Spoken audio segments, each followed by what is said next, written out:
get to find a husband, to find a good husband. This is what happens in debutante balls. This is actually a culture in 18th 19th centuries, and even now it happens in few places. So the whole life of a woman was dependent upon one day, how she showcased herself in one day, and how she attracts men to find a good husband. So the whole life they'll be made to believe that if you do good on that day, then you'll get a good husband and you can live a good life. So this is what happened in the most forward countries like England, France, and etc. But it is not different with our countries like India. In India, women's primary work was to raise kids and to serve a husband and family. This was why women thought this was the reason for their life. They thought, okay, fine, I get married, I have kids, and I raise them well, and that is the reason behind my life. This is what they were made to believe. So I'm not trying to talk about today's situation. So I'm talking about 18th 19th century. Slowly we'll go to today's situation, that's the 21st centuries. In other parts of the world, it was not much different for women. So child marriages, sati, everything was also taking place in our country also. I guess most of you know what is sati and child marriages. Yes. Yeah. So here we see women were supposed to be seen, not heard. Women were controlled by her father until marriage, and upon marriage, she was handed over to her husband. From the dress she wore to the way she behaved, everything was an order from her parents or husband, but not her own. So women education was considered waste because they believe women will get corrupted and distracted if they study. Because if the women studies, they won't listen to them. She'll have the freedom, she'll have the knowledge, so she won't listen to the things the parents tell. This is what they believed. So women were not led to study in those days. In India, there were rarely women who were educated. There were women who were decorated with jewels and diamonds and etc., but they were not decorated with education. So yeah, that's the irony. They had everything but not knowledge. So the only learning they got was how to raise a family and how to make their husbands happy. So their primary goal was to raise a family. And in that too, like in the family, I mean, they were supposed to provide a higher. Like if you let's just take an example of Henry. So Henry the Seventh, he was the king of England, and he did not have a male heir. So he married once, and he got a daughter, Queen, who was later been called as Queen Mary. That's Bloody Mary. But he did not have male heir. So he literally married almost 4 5 women to get a male heir, and finally he got one. That's Edward. But it turns out the luck was bad and he died, and finally his elder daughter, that was Queen Mary, took the throne and she ruled. She was the first England's women monarch. So let's move on. Yeah, here. So did you guys know that Britain had lady monarchs? I mean, women were actually ruling Britain. It sounds like magic. Like, I mean, the women were not even given any powers, but actually there were women who ruled England. So the first picture shows the first Queen Elizabeth. Her rule was called Golden Age, and everybody spoke about her love towards the Protestant life and stuff. And the second queen there is Queen Victoria, and the third in the picture is Queen Elizabeth II, who is still ruling wonderfully. And do not think these women were accepted easily. People had there were backlashes telling the women are not eligible to rule.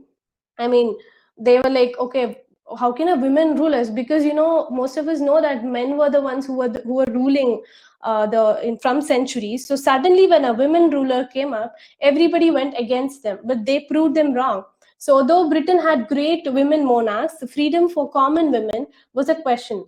The women monarch faced a lot of problems too, because they were considered an unworthy ruler just because of their gender. So here, gender plays a great role, guys. Yeah, so moving on.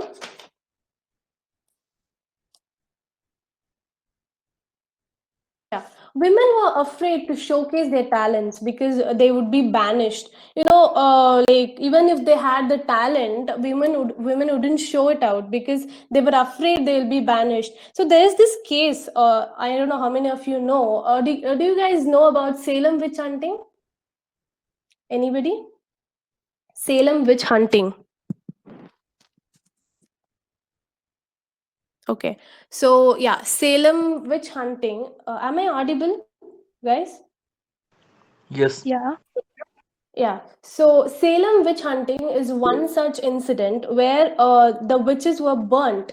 So they, like, I don't know how far it is true or not, but the myths say that those women were not actually women who had magical powers, but the women who had like powers, like they were showing talent, like they were good at arts. But martial arts was only for men in those days. So women who had great aura in martial arts were considered as witches. So they were burnt. So this was the extent men used to go. I mean, I'm not talking about now. In the 18th century, to like silence the women, because patriarchy was in next level in 18th century and 19th century. One such woman is Emily Dickinson.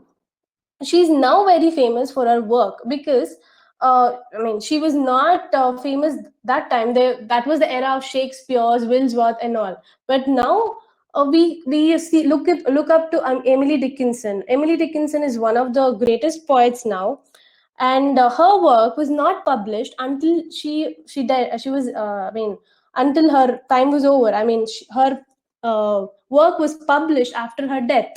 So it was anonymously published. Nobody knew that this work belonged to Emily Dickinson. So this was the condition of women back then. So yeah. So what do you guys see in here? Or like Constitution of India, I have given the name. So what do you guys see here? Yes. Can you tell me who's the father of Constitution of India? Anybody? Ambedkar. Dr. B.R. Ambedkar. Yeah, you're right. So the father of Constitution is Dr. B.R. Ambedkar. You are right. So do you guys know that women actually contributed in drafting the Constitution? Yes, did you guys know that there were few of them who helped in drafting the Constitution? But Yes. so, see here, I can read out the names B.R. Ambedkar, Jawaharlal Nehru, J.B. Kriplani, but there are names like, can you see the small names there in between those big names? Yes. Yeah, so there is Durga Bai Deshmukh, there's Swaminathan, there is Begum Aziz Rahul. So these were the women, but nobody knows about them. We know about Ambedkar, we know about J.B. Kriplani, but nobody knows about Durga Bai. Nobody knows about Ammu Swaminathan, because the significance in drafting the Constitution of India was given mostly to the men. And we know father of Constitution is B.R. Ambedkar, but the contribution was majorly from the male ratio. So here the ratio is 6:1. So when Constitution of India is made so that every person in our country feels equal. Equality is the main goal of Constitution. But where is equality when the Constitution is framed by male, mostly by male, and obviously the perspective will be male? Yes or no? So when there are like when a male is doing, I mean, when even if it's a female or a male, when you think, you'll think in your way, you won't think in the other gender's way. So the Constitution is made to make everybody equal, but how can it be equal when it is mostly done by the men? Yeah, that's the question still remains. We do not get answers, but we cannot change it. So yeah, let's move on. Yeah, so the topic was, what do women really have freedom in 21st century? So according to me, freedom is like the first touch of the wind a bird feels when it is finally freed from its cage. It is not a wild goose chase, but a journey towards responsibility. So you attain complete freedom when your mind is free. So burn all your hindrances and rise as a phoenix. So does freedom be different for different genders? I mean, is freedom different for different genders? No, I don't think so. Freedom is sense of equality. Oh, like it is the same for everybody, be it a male, be it female, be it bi, be it trans, or any kind of gender. It is equal for the same.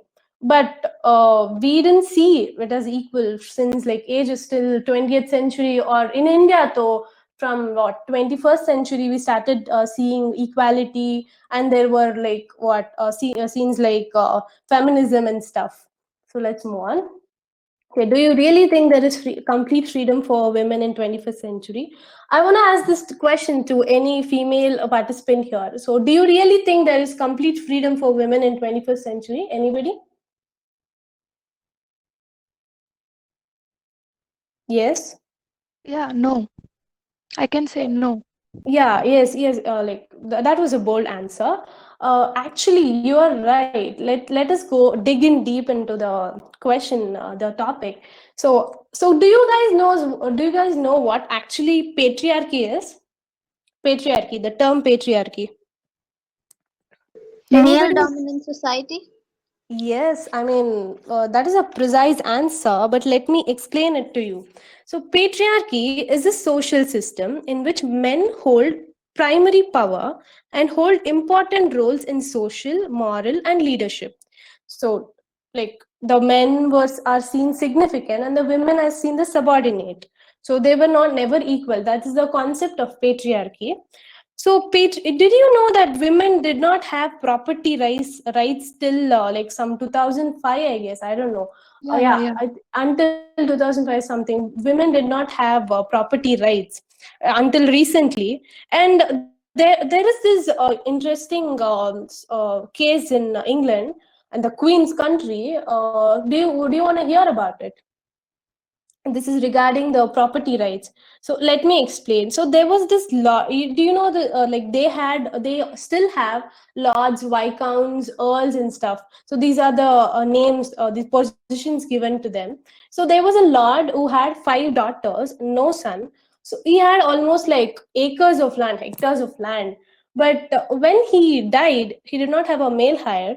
And though his wife was so significant in the society, his land did not go to his daughters, but went to his distant cousin. I mean, not even to his, the person whom we know, some distant cousin, because they did not have a male heir. So this is what happened in Europe. Europe was it's a westernized country and stuff. We look up to them and all, but still, this was the case there also. This is around 18th and 19th century. So yeah. Wait, wait, wait. Oh.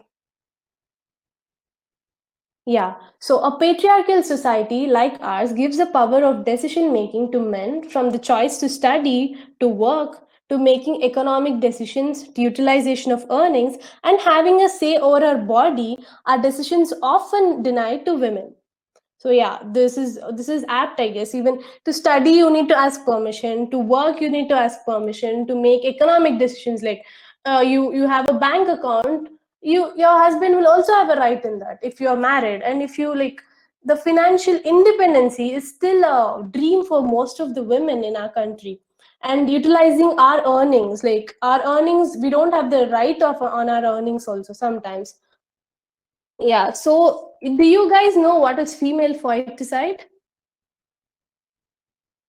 Yes, anybody? Yes. Yeah, so female foeticide is killing a female fetus, I mean, knowing its gender. So before the baby is born, they kill the foeticide, like because the desire for male child mm, is is more in our society. Like they want a male child, the desire is more. And reports say that the desire for male child has led to population increase in our country. I don't know if to see it funny way or to see it in a perspective way, but yeah, the population increase. One of the reasons for population increase is the desire for male child in our country, because people keep producing until they get a male child. That is the scenario in most of, I mean, not in all the cases, but in the most of the cases. And female foeticide happen when you are expecting a male child and you get a female child. Female foeticide takes place, like they kill the baby, either they abort it or they throw away the baby, which is still not, I mean, it is not even opened its eyes, but the baby is found in the trash cans. though the illegal abortions are abortions are illegal, it takes place in every nook and corner even today. So this is the rate. Can you guys see the graph? So yeah, the ratio of girl 0 to 6 years, the ratio is if there are 104 boys, there are almost 98 and 99 girls. That is, I'm only talking about 0 to 6 years. This is because of the female foeticide. So there was a case. I don't know if it was in North India. So the case was like the husband takes a knife and pierces the wife's stomach to see if the child is male or female. So how bizarre is that? I mean, he was so desired to get a male child, he cut open his wife's stomach to see if the baby is male or female. So let's move on. Yeah, it has been over 70 years since India became independent, but women, who constitute 49% of the country's population, are still struggling with issues such as safety, mobility, economic independence, bias, and patriarchy. Literacy. So next in order is education. And the literacy rate of women, according to the 2011 census, is 64.46%, while male literacy stands at 82.14%. Almost 2 lakh girls discontinue their education after 10th grade, that is SSLC or 12th grade. This is the ratio of not the whole country, but this is for a particular state. The reasons for children to stop their education abruptly in 12th grade or 10th grade is child marriage, or the attitude of the parents, like women are not the breadwinners of the family, so why should they invest in education? It's a waste of time. That is the attitude, and it is not safe. According to the parents, they do not feel it's safe for women to attend college, I mean girls to attend college, because there are chances of the women is, I mean India is not really safe for women, so they also feel it's not safe to send their children to higher education. The basic education, that is till 12th grade, is what most of the girls get in India. They're forcefully stopped from going to schools, either to get them married or to let them learn household chores to prepare them for marriage. I mean, I had been telling this since the starting of the presentation. Still, even now, people believe the main goal of a girl is to get married. Yeah, so this is what shows here. So here in this graph, it is seen that 10th standard exam result, that is the CBSE, boys more boys appear for examination than girls. Though, like, I mean, I don't know now. Boys don't come at me telling. Here it is given that the passing percentage of girls is more than the passing percentage of boys, but still girls are not appearing because family pressure and stuff. And here is the female literacy rate and male literacy rate. So yeah, the male literacy rate is more than female literacy rate. So here it's 65%, here it's 82%. Yeah, this is the youth, and this is the 2001 census, and this is 2011 census. So freedom from violence, abuse, and harassment. So how many of you guys listened, I mean, watch news and listen to rape stories every now and then? I mean, like most of us, like whenever we open the news channels, I mean, like when we view the TVs, we hear rape here, rape there, and stuff.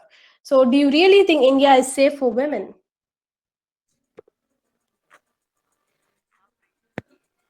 I mean, I think all of you live in India, so I think this question is pretty easy. Hello. Yeah. I can say India. I cannot say India is not safe place for women, but then it should change the priority Yeah, how men see girls. exactly. Exactly. You are right. So see, I partially agree with this, but yes. not all parts of India are safe. But many parts are there where the men respect women. Yeah.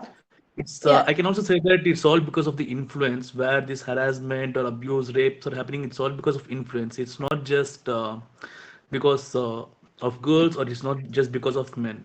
Yeah, it It's is. all the influence where they're psychologically affected, or where their behavior is being influenced by something else, where men lead to rape. And Yes, psychological factors also affect.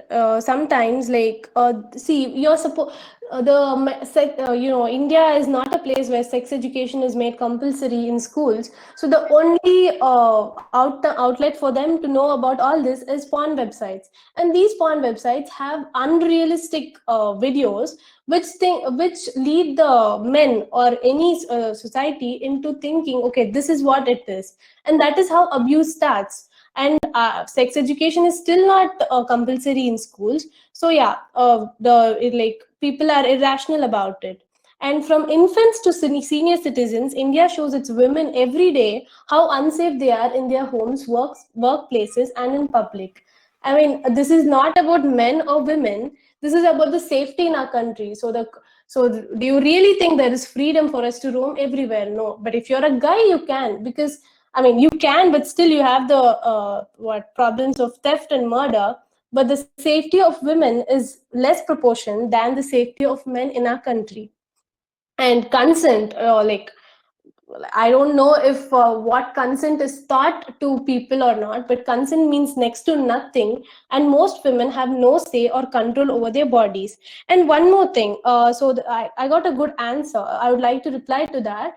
Uh, See, it is not about men or women. It is about how how the environment of your growth and how you are taught. So when you are taught to respect women, you will respect women. It should be embedded in you from the childhood. You cannot learn that when you are like adult or when you're old. It should be embedded in you from the childhood. Like your mothers or anybody around you, the friends or anybody, they should embed in you that respecting each yes.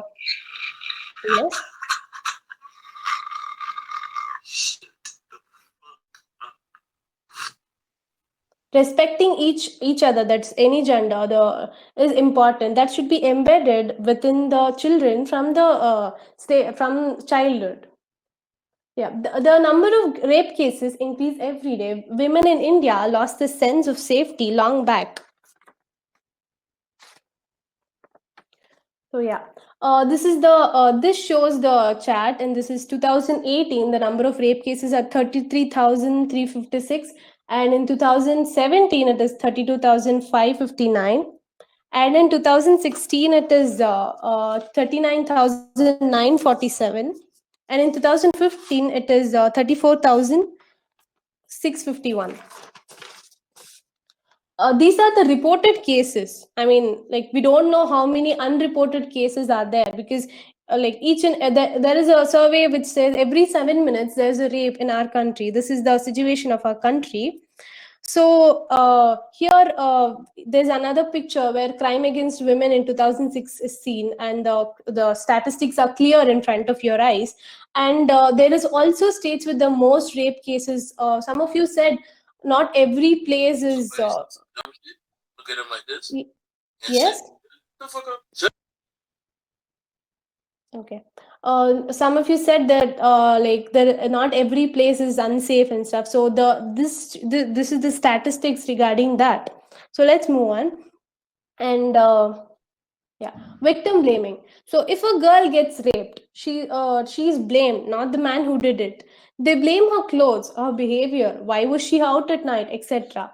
So do you blame the person who was murdered that he should have stayed inside, or do you blame the murderer? So can anybody please answer this question? If a person gets murdered, whom do you blame? In a recent case which I've seen, Yes. the victim was blamed very badly for the rape happened. Yeah, exactly. So thank you. So victim blaming is very common in our country, but nobody talks about this because it has become common. I mean, if a girl gets raped, they blame her. They tell like, oh yeah, she was out at night. She was wearing such clothes. It was her behavior. She provoked him. It is not about that. There is something called consent. Consent is nothing but you have to, yes is a yes and no is a no. So that should be straight, and this is not just about the male and female. Victim blaming happens in male cases also, because most of the rape cases for men is not even considered. So yeah, victim blaming is a very big problem. And coming to rape cases, you have seen like Nirbhaya, Hathras, and the girl and the medical student in Hyderabad. It happens every now and then. And what are we doing to stop it? I mean, there is no implementation of sex education and no stricter laws or anything. Nothing. We are just viewing it. Yeah, there are like few laws which are they are trying to implement, but stricter laws are yet to come. And yeah, so here's a writing of mine regarding the equality and stuff. So let me just give it a read. The other day, I was talking to a little girl and I asked her to join me play, but she refused. So I asked her why, and the answer hit me hard. She said, "It's night. We are not supposed to play." But I said, "Your brother is playing, so you can play too." She said, "No, girls are not supposed to go out at night." I was so confused about how to look into this, whether to feel sad that the little girl, doesn't feel safe at nights in our society, or should I blame the social stigma for taking away a freedom? So whom to blame in this case? I mean, the small girl is not, she doesn't have the freedom to go play, whereas her brother is having the freedom to go play at night. Whom to blame here? The society or or because it's not safe? This is the confusion we have here, and it exists in every stage of life. Yeah. So here, these are few of the crimes against women: workplace harassment, public harassment, eve teasing, domestic violence, acid attacks. Every day we open the newspaper, we see something. See here, it is man beats up wife for serving his food late. Dowry cases, chokti her. And here it's virtual. Despite employees working like this is the sharing on inappropriate images, sexist jokes in team groups have been widely reported in last 2 months. Techie blinded in acid attacks after turning down stalker. So acid attacks are very, I mean, like you open the crimes against women and you see acid attacks. I mean, women don't have the freedom to even reject a person. I mean, they go to the next level of throwing acid to a person and leaving her dead for life. I mean, even after she recovers from the incident, she will be kept away. Nobody even wants to go make friends with her. That is the behavior we show. She's already suffering and they're blaming her, telling she should have been careful. This is what is happening. And domestic violence. So domestic violence is very common. We see it in our everyday life. We hear it, and we watch it in movies. We hear it there, and stuff like. Once a woman is married, they tell she belongs to her husband. I mean, is she a property? I don't think so. But yeah, she is beaten. Like she's given torture, she's beaten, and etc. Just because nobody's gonna ask her. I mean, there are laws for that, but most of the women don't come forward because it will spoil the name of the family, the honor, the so-called honor. And eve teasing, public harassment. So do you guys know about this recent case of happened in Bangalore? That is the lady, the Kavita Reddy, a politician who harassed an actress, that is Samyukta Hegde. She was just doing hula looping in the park, wearing sportswear, and she was harassed for the kind of dress she was wearing. And literally there were like 100 men who came telling, "No, you shouldn't wear this types of clothes. This is a very decent country," and stuff. This is the situation of women in India. And Bangalore is called the most westernized city or most happening city, but this is the scenario there too. I mean, like the women becoming enemies for women. I mean, what do you wear to exercise? Sportswear. So what's wrong in that? But still, that is blamed too. Let's move on. And yeah, coming to workplace harassment. And actually workplace harassment, recently they have introduced few things like Posh, where there is again sexual harassment, there is a committee and stuff, but still it goes on because women are not considered equal in most of the jobs. They be like, women think with emotions, men think with logic, and they are not given higher positions. Did you know the working women are frowned upon in our society? I mean, they are like looked down. They're called irresponsible mothers and whatnot.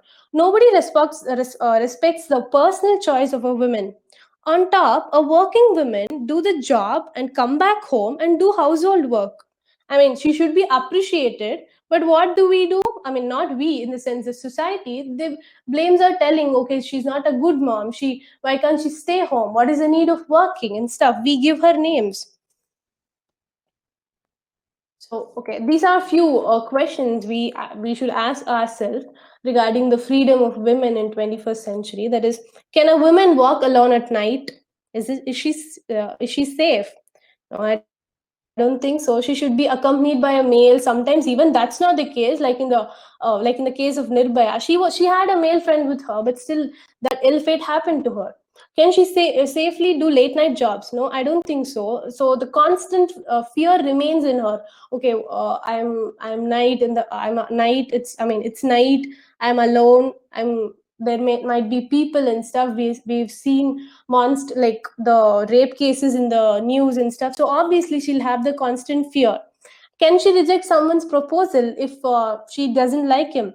She cannot do it without fear because he may stalk her or worse, acid attacks or blackmails, etc. Is she safe after marriage? No, the husband can hit her whenever he wants because he considers she's his property. Will her in-laws protect her? No, they want dowry.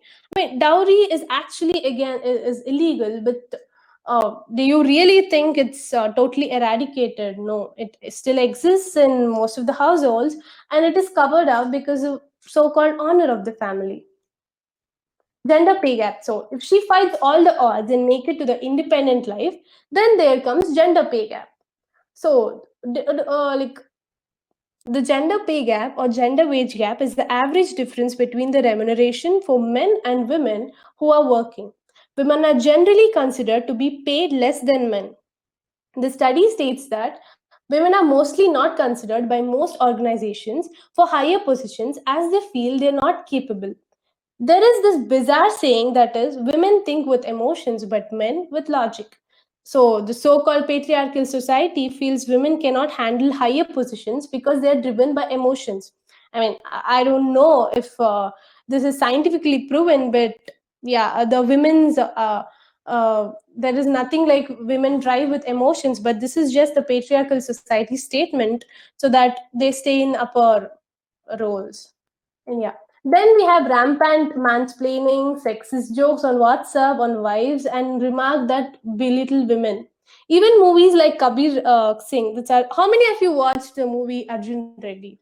I mean, please answer this because it's not a tough question, and obviously most of you would have watched the movie Arjun Reddy.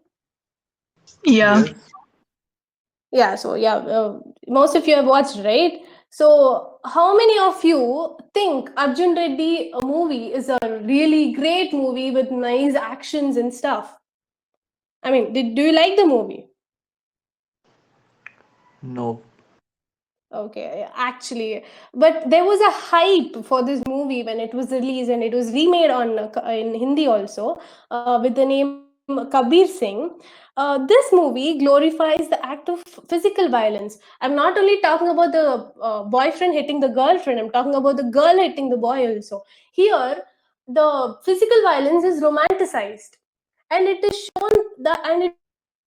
shown that the toxic behavior is shown up. I mean, this movie glorifies the abusive men, and this is shown. And obviously, the viewers, we watch the movies and we get influenced and think, okay, this is how it is. So obviously, when there is a fashion trend in the movies, we try to adapt it, right? The same way, when something is depicted like this in a movie and your favorite actor is doing it, you'll feel, okay, this is right, we'll do it. And this is how people get influenced. Online abuse, blackmails have made life tough for women. Few movies show domestic violence in a romantic way, and due to this, the viewers get influenced by it. So, how many of you know this advertisement? I don't remember the brand's name. I think MTR mixes idli mix and puliogre mix and all. There was an ad where the women has three hands on the left side and three hands in the right side, and she keeps doing all the works together. All the dishes together. So these ads show that doing more work women is like, for women is a great thing. So they are promoting women should be women should do a lot of work, and they should please the men in the family or the children in the family. I mean, I don't see until recently I don't see ads which show what actually empowers women. So this is the case of our even the entertainment industry in our country. Yeah, so this lockdown has increased the crimes against women. They're trapped in home with no escape and are going through all monstrous things. Child marriages are increasing, domestic violence cases are going up, and do not even think about the number of rape cases. So, yeah, this is the statistics of Karnataka state, and the complaint received by National Commission for Women. See, you can see the statistics for yourself.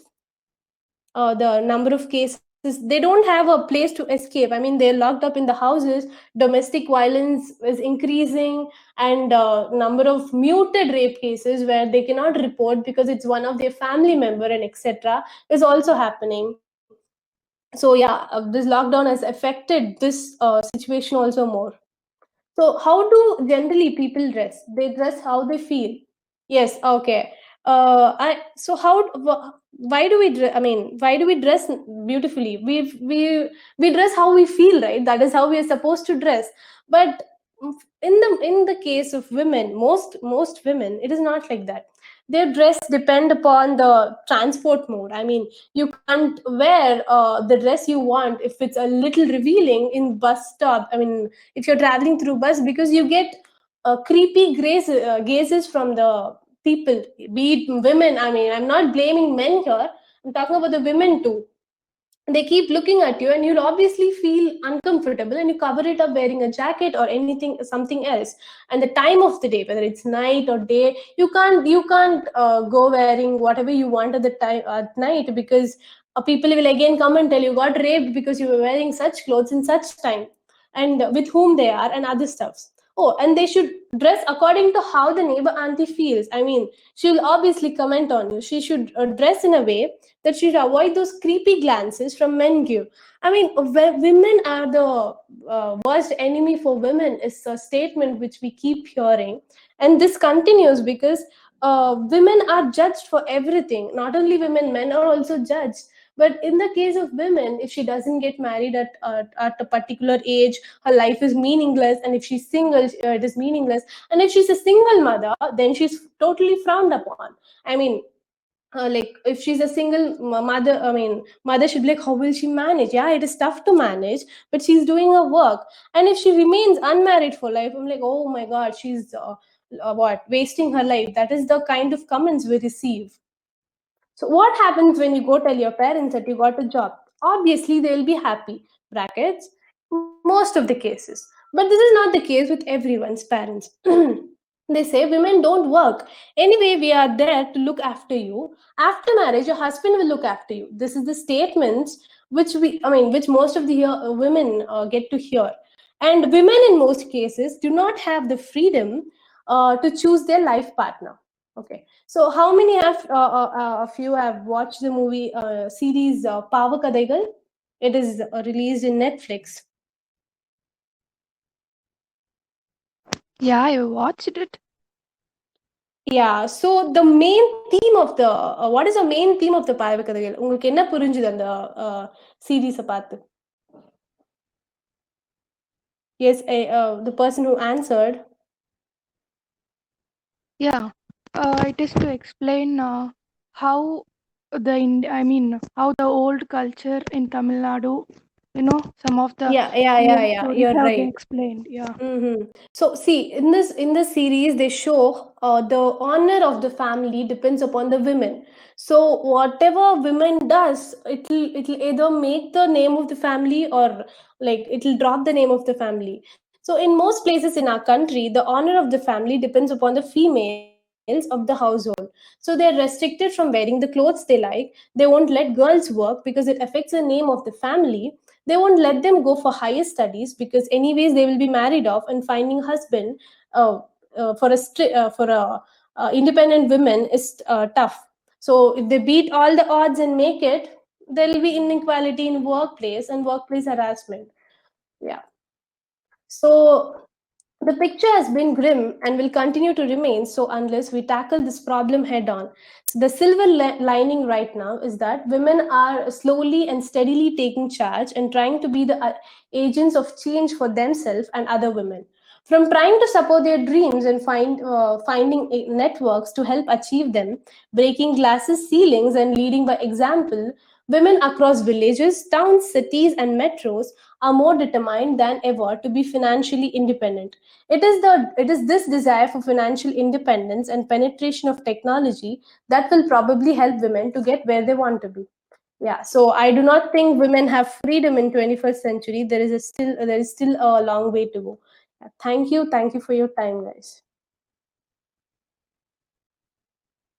Is there any questions or any queries? Is anybody? Hi, Nayana. Yes. This is Hi, my name is 𝗥cie𝗁𝗿𝗀 yes.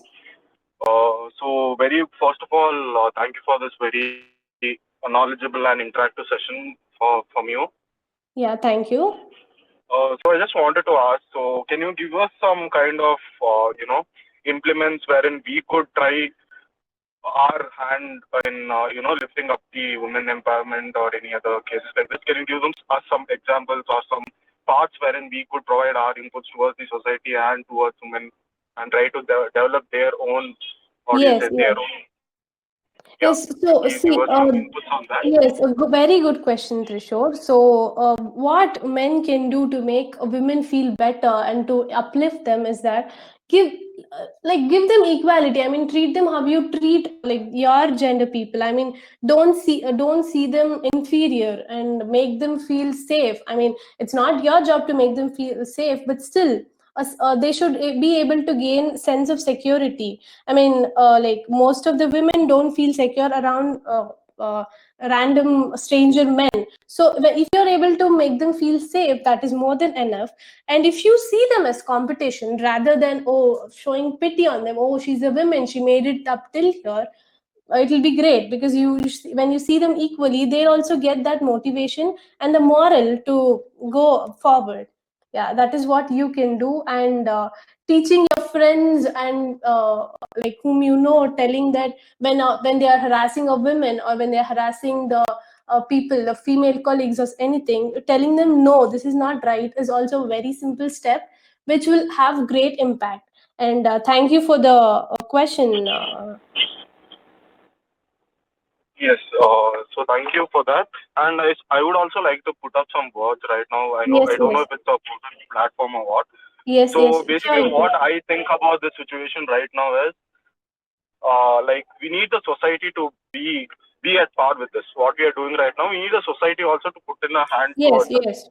So this is not like a group of people who can Yeah, change it the is world. not a It's not single like, man's work or a single. yeah, it's not like that. Yeah, So at the end of the day, it depends upon the society and the surrounding, the environment that the person or the individual, be it it's a boy or a girl, it yeah, depends upon the society that they are grown in. yeah, So yeah. I think society plays a major role in women empowerment and all Shaping other the sexual, mentality, everything. yes, sexual related things, all of that. But I think we need, what we can do in our individual strength is that we could put up some, create awareness within, by creating some social groups near Yes, our yes, localities wherein we could do that and bring up some, awareness about what's happening. And I know Bangalore is like a metropolitan city with yes. a lot of improvement and all of that, but still, I think there are many There other is room places. for improvement. Yeah, there is still Yeah, a long way to go. yeah, there are Yes, many other underdeveloped places in the city as well, inside the city only.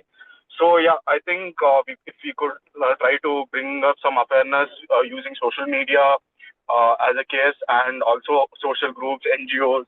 yes, So this yes, would be a really helpful point. I just wanted to add this up for your yes. Yeah, conversation. thank you for the insight, Trishore. Thank you. Thank you, Nayana. Thank you for the platform, guys. Yes, thank you. Is there any more questions, guys? Or anything you'd like to say? Yes, hi Naina. Yes, hi. And hi everyone. I'm Naveen, the CEO of Women Magazine named Adila.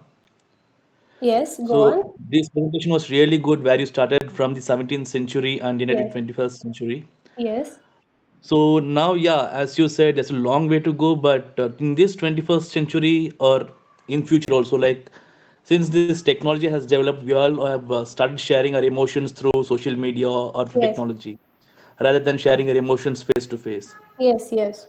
And I also believe that not just women and men, it's a responsibility of each and every living Everyone, being yeah, on it this is earth. every individual's responsibility.